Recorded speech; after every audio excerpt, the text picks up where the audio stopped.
हवं तेवढं स्टफिंग भरून सहज लाटू शकतो. अगदी नवशिके असाल, पहिल्यांदा पराठा बनवत असाल तरीसुद्धा. तर आता स्वीटकॉर्नचा सीझन आहे. यापासून आपण भरपूर पदार्थ बनवू शकतो. तर आज आपण स्वीटकॉर्नचा पराठा कसा बनवायचा ते बघणार आहोत आणि आपण त्यामध्ये भरपूर असं स्टफिंग भरू शकतो. तर बघू शकता तुम्ही किती छान झालेलं आहे, एकदम मऊ लुसलुशीत. चला तर तयारीला लागूयात. तर इथे मी कॉर्न घेतलेले आहेत. आता ह्याला आपल्याला अगोदर शिजवून घ्यायचे आहे. तर इथे पातेल्यामध्ये मी पाणी घेतलेले आहे. त्यामध्ये थोडंसं मीठ घालायचं आणि कॉर्न टाकून घ्यायचे आणि त्याला 5 ते 6 मिनिटे छान असे शिजवून घ्यायचे. तर कॉर्न शिजते तोपर्यंत आपण कणकीची तयारी करूयात. म्हणजे पराठ्याला जे पीठ लागेल त्याची तयारी करूयात. तर इथे मी 2 मोठे चमचे पीठ घेतलेले आहे गव्हाचे. मी 3 ते 4 माणसांसाठी करत आहे. तर जितके आपण पीठ घेतलेले आहे त्याच्या अर्धा आपल्याला मैदा घ्यायचा आहे. तर आता मी त्याच्या अर्धा मैदा घेतलेला आहे. तुम्हाला जर वाटत असेल मैदा नाही वापरायचा आहे तर फक्त गव्हाच्या पिठाचेही करू शकता.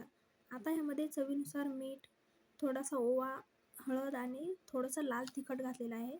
आणि आता याला छान असे मिक्स करून घ्यायचे आणि याचा छान असा कणकेचा गोळा तयार करून घ्यायचा. नॉर्मली जसं आपण पोळ्यांना करतो तसा.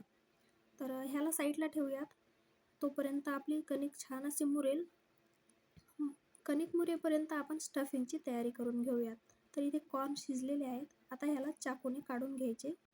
कॉर्न चाकूने काढून घ्यायचे म्हणजे कसे पटकन निघतात आणि आपलं काम पण सोपं होतं.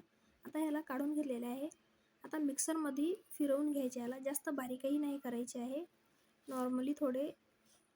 तर बघू शकता तुम्ही स्टफिंग काढलेलं आहे. आता ह्यामध्ये जे काही मसाले वगैरे लागते ते आपण घालूयात.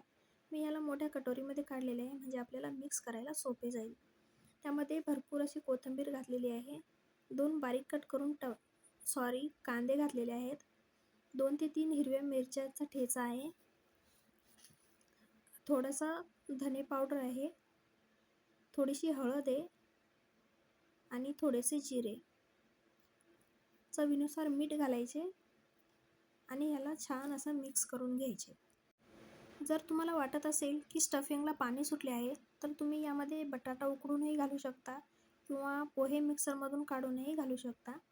चला तर स्टफिंग तयार आहे. आता आपण एक पोळी लाटून घेऊयात. तर जास्त जाडही पोळी घ्यायची नाही आहे आणि जास्त पातळही घ्यायची नाही आहे. नॉर्मली जशी आपण खायला पोळी करतो तशीच करायची. तर इथे माझी पोळी लाटून झालेली आहे. बघू शकता तुम्ही, जास्त पातळही नाही आणि जास्त जाडही नाही आहे. आता ह्यावर स्टफिंग घालायची जे आपण तयार केले होते ते. तर तुम्हाला हवं तितकं तुम्ही घालू शकता. जास्त म्हणजे तुम्हाला वाटत असेल स्टफिंग जास्त घालायची तर जास्त घ्या. तर ह्याला छान असा आकार द्यायचा. मी त्रिकोणी करत आहे. तर तुम्हाला हवं तर चौकोनी करू शकता किंवा जसे आपण करंज्या करतो तसेही करू शकता.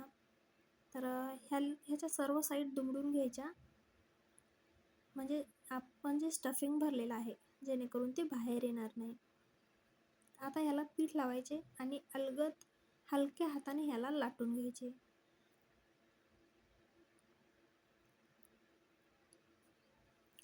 अतिशय चविष्ट आणि लुसलुशीत असे लागतात. खायलाही एकदम हेल्दी आहेत. तर इथे मी थोडं पीठ लावून ह्याला छान असं लाटून घेणार आहे. जास्त लाटायचे नाही आहे त्याला. तर तयार आहे आपला स्वीटकॉर्न पराठा. आता आपण ह्याला शेकून घेऊयात. तर इथे मी पॅन गरम करायला ठेवलेला आहे.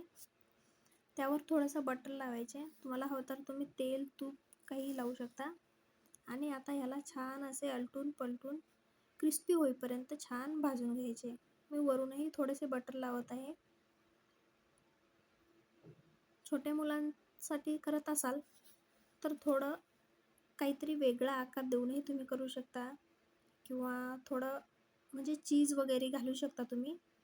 पनीरही टाकू शकता आणि तुम्हाला हवं तर यामध्ये तुम्ही लसूणही घालू शकता, बारीक ठेचून किंवा किसून. आमचूर पावडर पण घालू शकता. तर चला तर छान असा पराठा आपला भाजून तयार आहे. सर्व साईडने पराठा कसं आहे, जाड थोडा होतो त्यामुळे साईडने जास्त लवकर भाजत नाही आहे. सो त्याला छान असं चमच्याने किंवा कशाने दाबून त्याला छान असं भाजून घ्यायचं. चला तर आपला तोही पराठा भाजून तयार आहे. पहिला मला तर वाटत नाही पहिला इतका छान जमलेला आहे माझा पराठा. मीही पहिल्यांदाच बनवत आहे. सो दुसरा मात्र परफेक्ट असा जमलेला आहे. तर ह्यालाही छान असे बटर लावून घ्यायचे आणि छान असे भाजून घ्यायचे त्याला. तर बघू शकता तुम्ही आलटून पलटून ह्याला भाजून घ्यायचे. मी पहिल्यांदा बनवत आहे. सो तुम्हाला माझ्या रेसिपीज कशा वाटते ते मला कमेंटमध्ये एक वेळेस नक्की सांगा. तर तयार आहे आपला दुसराही पराठा. कसा झाला आहे ते मला कमेंटमध्ये एक वेळेस नक्की सांगा. अतिशय चविष्ट, अतिशय लुसलुशीत असे कॉर्न पराठे तयार आहेत. एक वेळेस नक्की ट्राय करून बघा आणि एन्जॉय करा. आणि पराठे कसे झालेत मला कमेंटमध्ये सांगायला विसरू नका. आणि चॅनलला लाईक, शेअर, सबस्क्राईब करा. बेल आयकॉन प्रेस करा म्हणजे जेणेकरून मी ज्या काही रेसिपीज टाकेन त्यांचे नोटिफिकेशन तुम्हाला मिळेल. तर तयार आहेत आपले कॉर्न पराठे. तुम्ही सॉससोबत खाऊ शकता, दह्यासोबतही खाऊ शकता किंवा असंही खाऊ शकता तुम्ही. तर एक वेळेस नक्की नक्की ट्राय करा. खूप सुंदर आहेत, खूप छान लागतात खायला. थँक्यू.